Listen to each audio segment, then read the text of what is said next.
Bismillahirrahmanirrahim. Assalamualaikum warahmatullahi wabarakatuh. Hi guys, welcome back again to our intermediate English grammar course. This week I'm going to explain to you about subject-verb agreement. Besides explaining about the material this week, I would also like to give you some information about how to finish your assignments.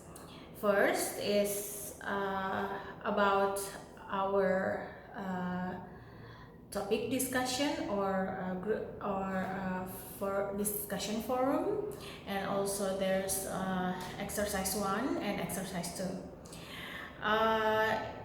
The exercise 1 and exercise 2 is now locked, and in this video I will also give you the key how to unlock and finish your exercises. But first, I'm going to explain to you about about this week's topic, which is subject-verb agreement. So let's check it out. Oke guys, kita masuk ke penjelasan subject verb agreement. Nah, yang pertama kita akan bahas mengenai definisinya, of course. So, subject verb agreement is ensuring subject verb agreement means choosing the right version of a verb to match its subject. Jadi sangat sederhana definisi dan memang analisa dari subject verb agreement ini. Nah, subject verb agreement itu adalah mencocokkan antara subjek dan verbnya. Apakah sesuai subjek dan verbnya dalam sebuah kalimat. Oke. Nah, di dalam subject verb agreement ini jelas sangat banyak aturan-aturan yang bisa masuk karena dalam subject verb agreement semua tenses bisa masuk, semua form atau aturan atau aturan-aturan grammar itu semua bisa masuk dalam penjelasan subject verb agreement. Nah, di dalam contoh ini jelas kita bisa lihat bahwa ini adalah present continuous tense ya, karena one dog is sitting on the grass. Kita bisa lihat subjeknya adalah singular, terus verbnya is, dan yang sangat menentukan ketika to be-nya is dan ketemu verb ing itu adalah present continuous tense. Nah, ini hanya salah satu contoh. Two dogs are sitting on the grass. Jadi kita bisa lihat di sini bahwa one dog itu harus menggunakan is dan two dogs itu harus menggunakan are, di mana two dogs itu adalah plural dan one dog itu adalah singular. Oke, nah di sini yang disebut bahwa dia agree, bahwa dia cocok atau sesuai dengan subjek dengan verbnya. Oke, nah kita lihat di sini. Jadi pada dasarnya untuk membahas subject verb agreement itu adalah membahas keseluruhan grammar. Nah, kenapa saya masuk ini di tengah-tengah? Karena kita akan mulai menganalisa kalimat yang akan kita. Jadi subject verb agreement ini akan selalu ada pada setiap meeting dan akan terus-menerus ada sampai kita nanti masuk ke advanced English grammar. Oke, jadi paling basic dari subject verb agreement itu adalah ketika dia singular sesuai subjeknya dengan verbnya, dan ketika dia plural juga sesuai subjek dan verbnya. Contohnya di sini pada simple present tense, my friend lives in Boston. My friends live in Boston. Jadi ketika aturannya sesuai untuk simple present tense. Di sini verbnya itu menggunakan s atau is itu pada third person singular in the simple present tense, dan nounnya yang ditambahkan s itu ketika dia plural. Nah, contohnya di sini, my brother and sister live in Boston. My brother, sister, and cousin live in Boston. Di sini lebih dari satu ya. Jadi kalau di sini dia plural, kalau di sini subjeknya lebih dari satu dengan penambahan penambahan n di sini atau koma di antaranya. Ya, jadi kita bisa lihat di sini my brother ini singular ditambah dengan sister, berarti dia menjadi plural. Oke.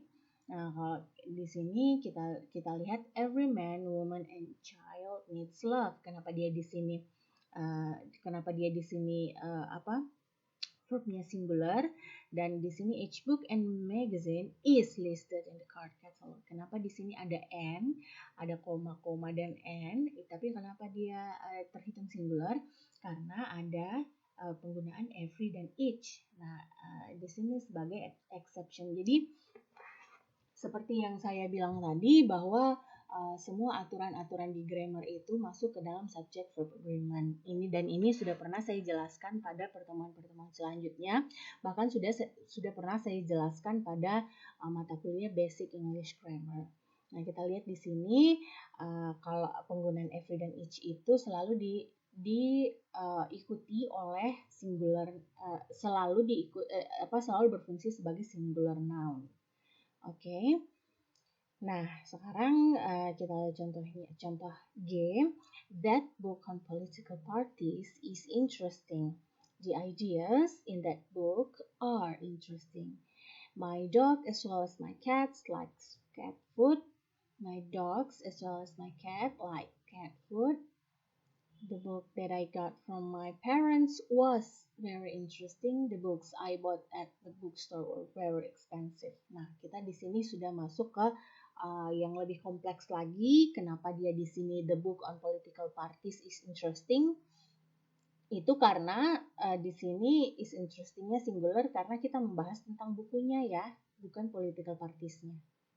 Jadi on political partiesnya ini hanya penjelas tentang buku apa itu. Nah, jadi bukunya tetap singular. Sementara di sini the ideas in that book are interesting. Jadi bukan bukunya ini yang menjadi subjek, tapi ideas yang ada di dalam buku itu. Oke, jadi penjelasannya silakan dibaca. Sometimes a phrase or clause separates a subject from its verb. This interrupting structures do not affect basic agreement. Jadi basic agreement-nya itu adalah yang awal ya, sama juga dengan penggunaan ini yang biasa disebut apositif. Kalau ada koma, ada 2 koma di antara subjek, itu dia hanya penjelas subjeknya, tapi dia bukan bagian dari subjek. Jadi my dog as well as my cats tetap likes cat food. Nah, ini kan my dog yang disebut likes. Sementara di sini my dogs tetap menjadi like karena di sini jamak ya. Nah, kalau ini kita lihat di sini dia menggunakan preposition on, di sini dia menggunakan apositif. Nah, di sini dia menggunakan klausa ya. Jadi kita memang belum masuk penjelasan klausa, tapi saya harus memberikan kalian contoh bahwa klausa juga itu tetap menggunakan sesuai dengan subjeknya, tidak dengan klausanya. Jadi contohnya di sini the book that I got from my parents was very interesting. Jadi bukan parents-nya yang interesting, tapi the book-nya yang didapat dari jamak ini.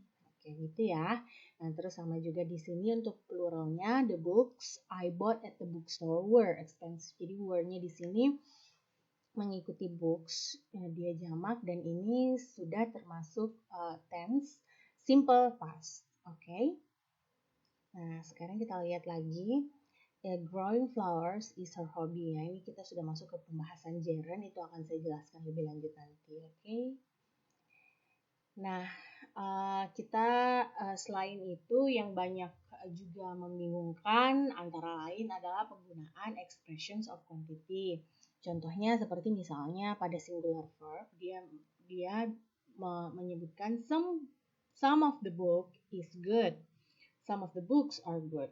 Nah, ini bisa dua-dua dong ya. A lot of the equipment is new. A lot of my friends are here. 2/3 of the money is mine. 2/3 of the pennies are mine. Nah, jadi kita bisa lihat penjelasannya. In most expressions of quantity, the verb is determined by the noun or pronoun that follows of. Nah, jadi kalau ada penggunaan of, di sini dia mengikuti setelah of-nya. Apakah dia, kalau setelah of-nya dia tunggal, maka verb-nya juga pasti tunggal, dan ketika setelah of-nya itu dia jamak, pasti juga verb-nya mengikuti yang jamak ya. Ini contohnya di A dan B. Kita lihat kita lihat selanjutnya untuk bagian G, H, dan I. Ini sama tadi penggunaannya ada one, dan each, dan every. Nah, kita lihat one of my friends is here, each of my friends is here, every one of my friends is here. Nah, karena dia menggunakan one, walaupun friends-nya di sini banyak, tapi hanya satu friend-nya ya. Jadi salah satu dari teman-temanku is here. Each ini setiap, dan every one of my friends. Jadi ini membicarakan setiap. Nah, perhatikan di sini exceptions-nya one of, each of, and every one of, take singular verb. Oke? Walaupun dia di sini setelah of-nya dia jamak, tapi kita harus memperhatikan di sini exceptions-nya yang menggunakan one of, each of, dan every one of. Nah, sementara selanjutnya ada none. None itu sebenarnya diambil dari no one. Oke, jadi none of the boys is here. None of the boys are here. Nah, kalau ada none itu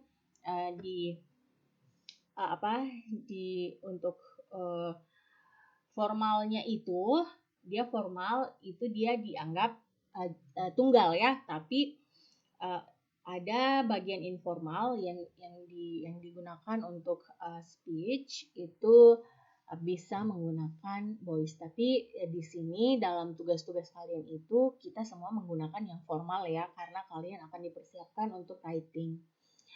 Oke, selanjutnya di sini ada penggunaan the number dan a number of. Nah, perbedaannya kalau the number of students in the class is 15, jadi kalau penggunaan the number itu dia tunggal, sementara penggunaan a number of students itu adalah jamak. Nah, kita membandingkan, coba. The number is the subject, sementara a number of in expression of quantity meaning a lot of. Jadi a number of itu berarti banyak ya. Kalau the number of students itu dia hanya menunjukkan jumlah. Jadi jumlah siswa di kelas adalah 15.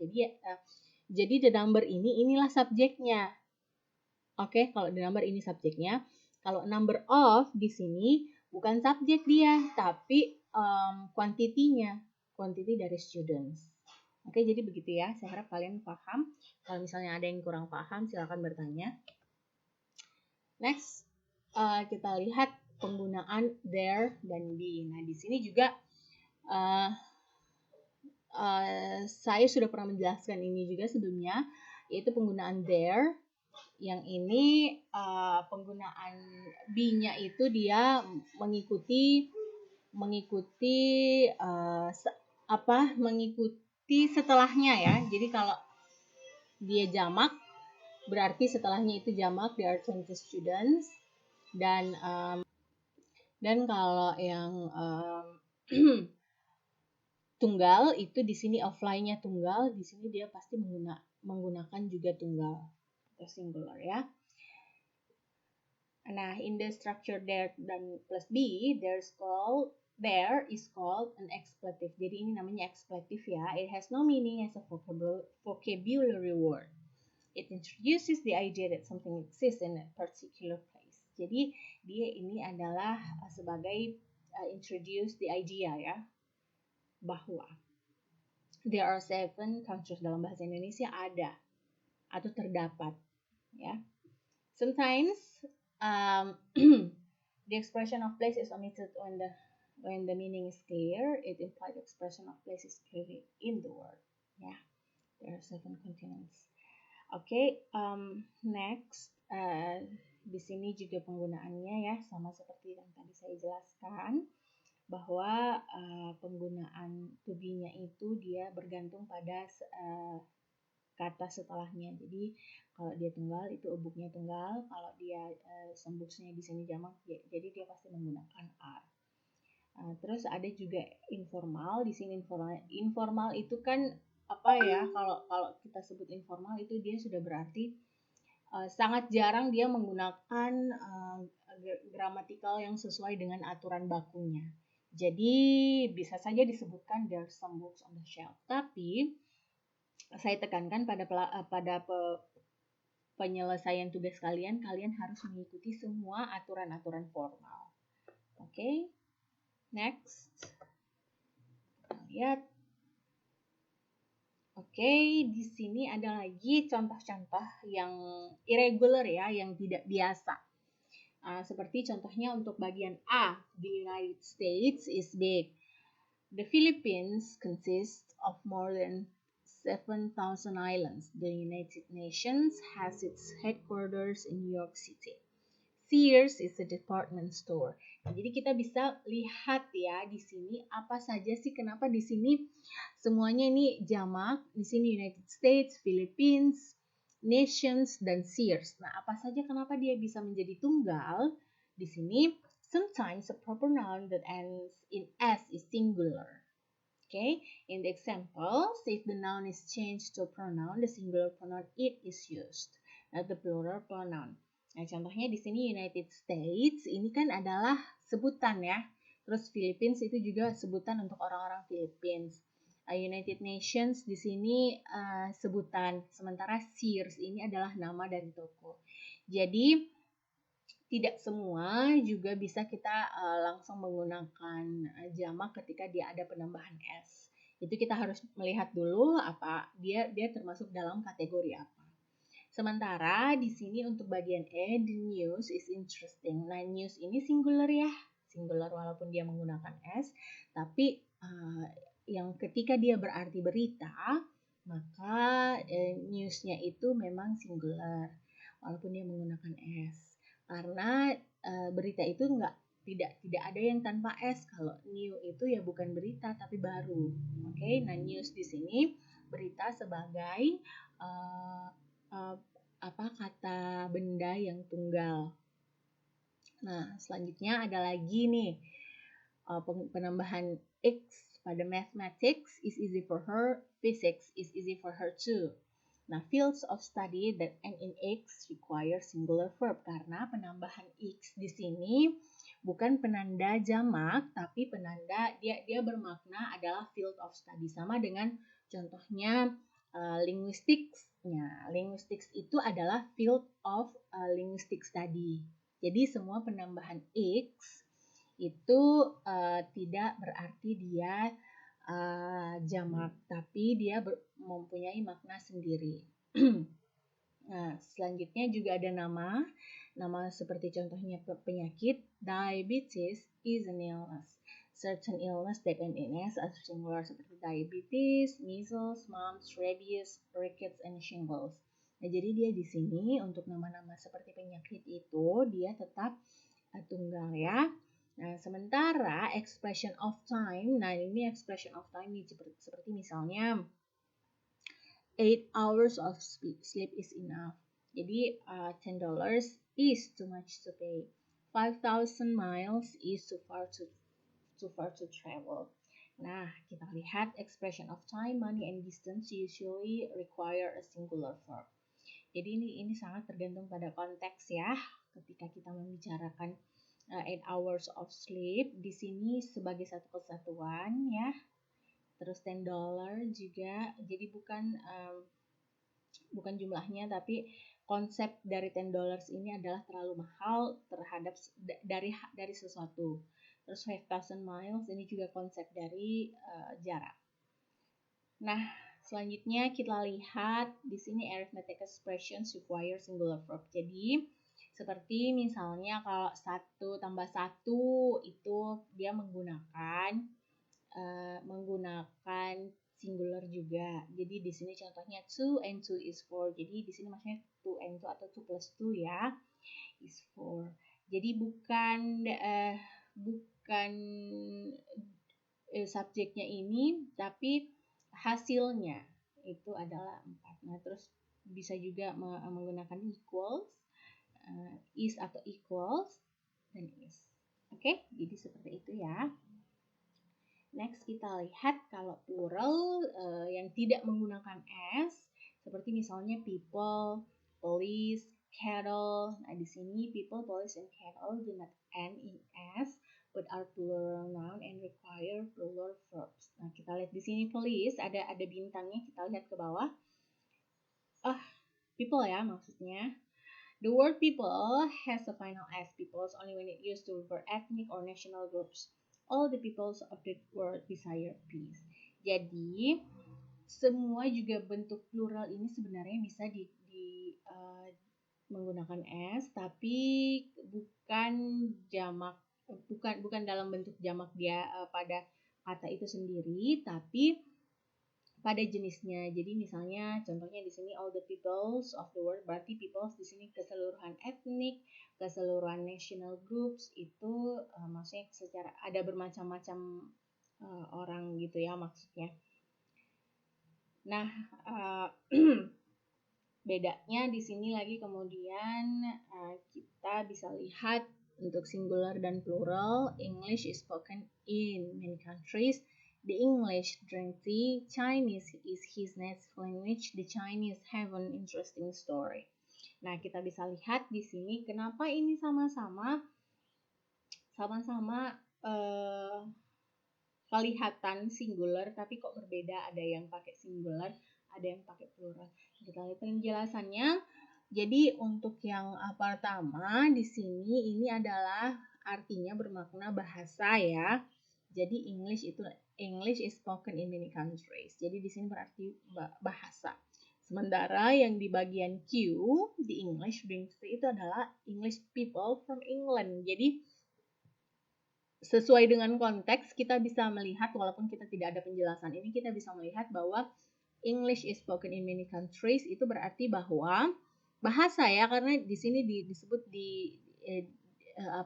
English is spoken itu digunakan untuk berbicara. Sementara di sini the English drink tea, tidak mungkin bahasa Inggris minum teh kan, tapi pasti orang-orang England.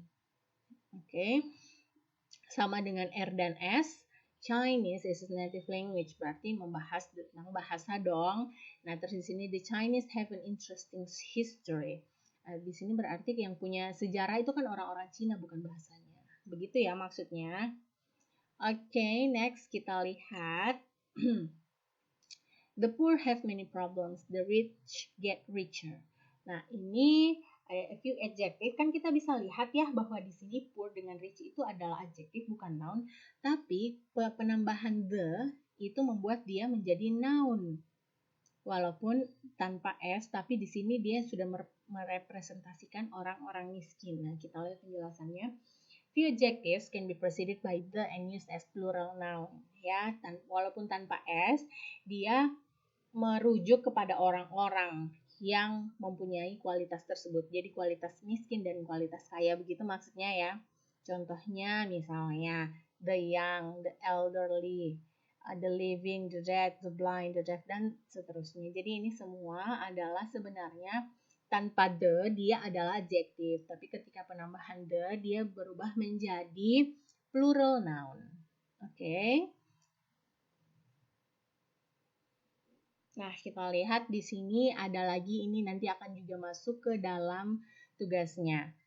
Subject verb agreement, either or dan neither nor.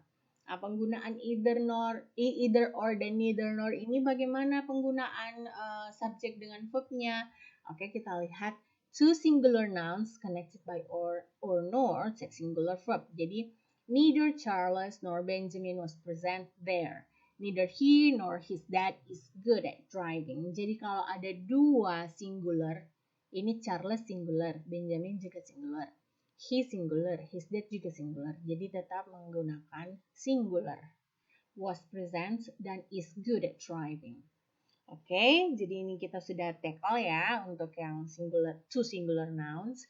Nah, sekarang kita lihat when one of the nouns connected by or nor is plural, the verb must be plural and the plural subject must be placed next to the verb. Nah, contohnya kita lihat ya. Neither Peter nor his parents were aware of this. More natural than neither his parents nor Peter was aware of this. Jadi kita lihat di sini perbedaannya ya. Di sini his parents, jadi di sini penggunaan were. Nah, penjelasannya ada di sini. When the subjects connected by or nor are of different persons, the verb agrees with the noun that comes closer to it. Jadi kita lihat yang dekatnya. Nah, di sini kan you dengan he. Kita lihat yang dekatnya. Kalau yang dekatnya he berarti yang cocoknya is ya. Nah, begitu ya. Here the verb is agrees with the third person pronoun he karena di sini yang dekatnya he. Nah, bagaimana kalau dia dibalik? Either he or you are. Jadi verbnya itu mengikuti yang dekat. Nah, kalau yang dekatnya he berarti pakai is, kalau yang dekatnya you berarti pakai are. Nah, contoh lainnya di sini juga you or John has to pay for the drinks. Jadi ketika nanti kalian dapat soal yang seperti ini, ketika dia sama-sama singular, jelas tidak ada masalah ya, karena sama-sama menggunakan juga singular verbnya was atau is, tergantung konteks kalimatnya. Nah, tapi ketika salah satunya itu berbeda dari yang lainnya, seperti misalnya you dengan he atau you dengan John, itu ambillah yang setelah or atau yang paling dekat dengan tempat di mana to be-nya berada. Oke, begitu ya. Nah, ada lagi tambahan seperti misalnya penambahan kata-kata yang mengindikasikan porsi. Seperti misalnya a lot, a majority, some, all. Rule 1 given earlier in the section is reversed and we are guided by the noun after of. If the noun after of is singular, use singular verb. If it is plural, of course, use a plural verb. A lot of the pie has disappeared. A lot of the pies have disappeared. Jadi kalau misalnya ada yang seperti ini sama yang tadi ada penjelasannya ya, ikuti saja dengan setelah of. Sama dengan yang tadi ini hanya pengulangan. Jadi a lot of the pie has disappeared. All of the pies have disappeared. A third of the city is unemployed. A third of the people are employed. Jadi yang dekat ke verbnya itu yang digunakan. Jadi misalnya di sini kalau kalian disuruh memilih antara have dengan has, jelas jawabannya have karena di sini hanya pie. Oke ya, seperti itu. Kalau misalnya kalian punya pertanyaan, silakan ditanyakan di grup WA atau di discussion forum kita. Oke. Jadi penjelasan untuk subject verb agreement sebenarnya sangat luas karena tidak hanya pada simple present atau present continuous atau simple past, tapi pada semua aturan-aturan grammar, di mana subjek dan verbnya itu harus sesuai. Nah, silahkan mengerjakan tugasnya. Good luck dan semoga kalian mendapat nilai yang terbaik. Thank you. Oke, jadi tadi itu penjelasan mengenai topik kita minggu ini, subject verb agreement. Sekarang saya akan memberitahukan bahwa seperti yang kalian bisa lihat di Syam Oke, exercise 1 dan exercise 2 itu terkunci dan tidak bisa kalian buka untuk diselesaikan.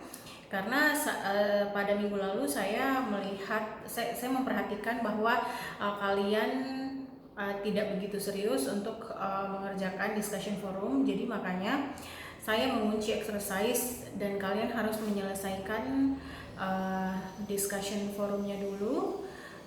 Syarat untuk atau kunci untuk membuka exercise 1 dan exercise 2 adalah dengan menyelesaikan atau memposting pada discussion forum. Caranya, kalian harus setidaknya memposting satu discussion topic yang bisa berupa pertanyaan, bisa